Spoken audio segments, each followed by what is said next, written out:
On this episode of Failproof Kitchen. Hey y'all, well, nope, you're starting. Nope, you're starting. No? Today, we're gonna make some American style goulash. I don't know what that is. It's not Hungarian goulash. Don't come in the comments and be like, That's not goulash. this is the Americanized version. We're gonna make it, it's gonna be delicious, and you can make it with a few, odds and ends that you have around. Give it a try. Man, that's Very good.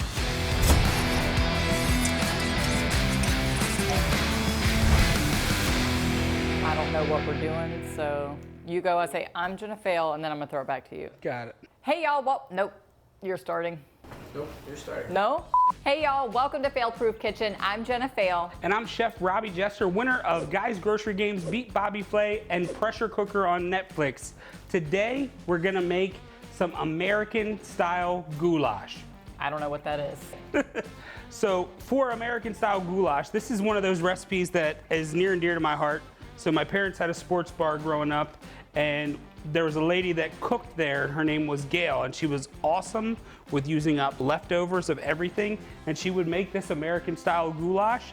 And this is kind of like my homage to her. She's one of my early cooking memories. I really looked up to her, but just, it's delicious and it's comfort food to me. It's not Hungarian goulash. Don't come in the comments and be like, That's not goulash. this is the Americanized version. We're gonna make it, it's gonna be delicious, and you can make it with a few, odds and ends that you have around. So we have a hot pan here. We're gonna go in with our olive oil. Then we're gonna go in with our ground beef. Again, we learned in the previous grinds episode that we're gonna break this ground beef up. We're not gonna overcrowd the pan so that we get great color, great texture, and great flavor from our ground beef. And this helps get a crunch on it too, like a good crust that you Yes. wouldn't get on smaller pieces. You're gonna just tip it to let the oil kind of work its way around. And once this ground beef is about halfway cooked, then we're gonna add in some garlic, some chopped roasted pimentos. We're gonna cook our pasta. We're gonna use some of our tomato sauce from a previous episode. This really is one of those things that's just gonna add a whole bunch of different ingredients from previous episodes, but things that most people would have around the house. You make burgers, you might have an extra burger because you have a family of 4, you made 5, or whatever the case may be. So is this kind of like almost not a catch-all dish, but like something that's kind of very versatile in the ingredients? Sure is. So even if you didn't have ground beef, you could substitute chicken here, you could substitute ground pork or even ground sausage. It all kind of makes sense when you see it all come together. So we're gonna go in with our garlic right now. So I added a little bit of salt. I'm gonna add some fresh parsley and paprika. And you can be a little bit heavy on the paprika. This is gonna add a smokiness without adding a pepperiness to this. We go ahead and mix this stuff around. Look at that. Trying to get it all flipped over. If you can't do it in a flip or with a spoon, you can always use a spatula or a pair of tongs, whatever you're comfortable with. Beautiful. So now we have our canned chopped pimentos. We're gonna add a little bit of them, and I like to add some of the juice in there too, because I think it has great flavor. Mix that around. Smells great. You can smell those peppers. It does. Well, the coloring too with that bright green and the pimentos, it just looks like something I'm ready to have. So we're gonna add some of our tomato sauce here.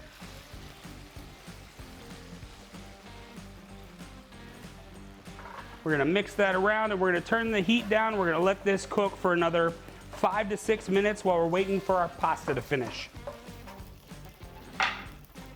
We just pulled our cavatelli pasta out of the cooker. It probably took about 3 or 4 minutes in the pasta water. Again, it was boiling salted water. And it's about 90% cooked, so we're gonna go into our pan with our sauce, our ground beef, our peppers, our garlic. We're gonna give it a little toss, and we want it to cook the other 5 or 10% of the way, the pasta, in the sauce, so that it absorbs the sauce and the pasta becomes a part of the dish rather than being something that we made and put over pasta. That came together so fast. Like, looks great. Now, traditionally for this dish, you would add a little bit of sour cream or a little bit of creme fraiche. or, you know, very similar to like if you were making a beef stroganoff, you would add a little bit of sour cream. I've almost flipped all of my preparations in my regular chef life as well as in my trying to be healthy life to Greek yogurt. It's adding some protein, adding some fat. It's gonna give you all the twang that you from the sour cream. While it's still cooking, so not as a topper or? Not as a topper, no. I like to add it right now, fold it in. We're gonna turn our heat off. We're gonna just mix that in. And it's gonna add a light creamy element to this, a little bit of sourness to it.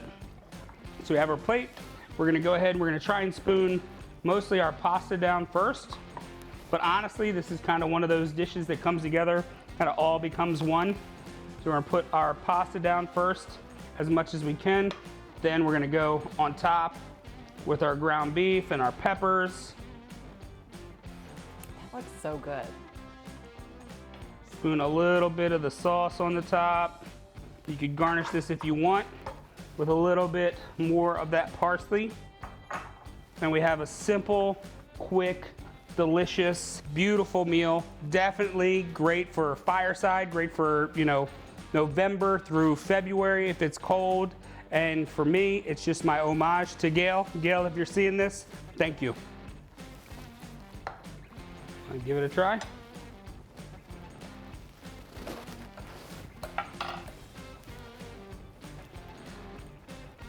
So it's got just enough of that pepper flavor in there, a little sour from that Greek yogurt. Man, that's Very good. Perfect fall or winter night dinner. Delicious.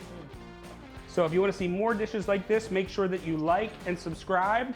And Jenna's mouth is full, so I will say hit that button to get notifications for when the next episodes come out. We're going to keep eating this, but we'll see you next time. Next time on Failproof Kitchen. Failproof Kitchen, motherfucker. Hey, what's up, everybody? I'm Derek Whiteout. And I'm Shut up! Today we're gonna make some delicious Philly cheesesteak ribeye wraps. I can do it better fast than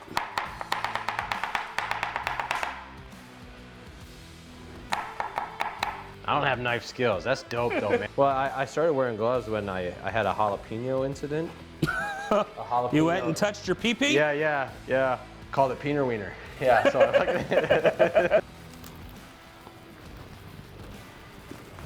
That is damn good.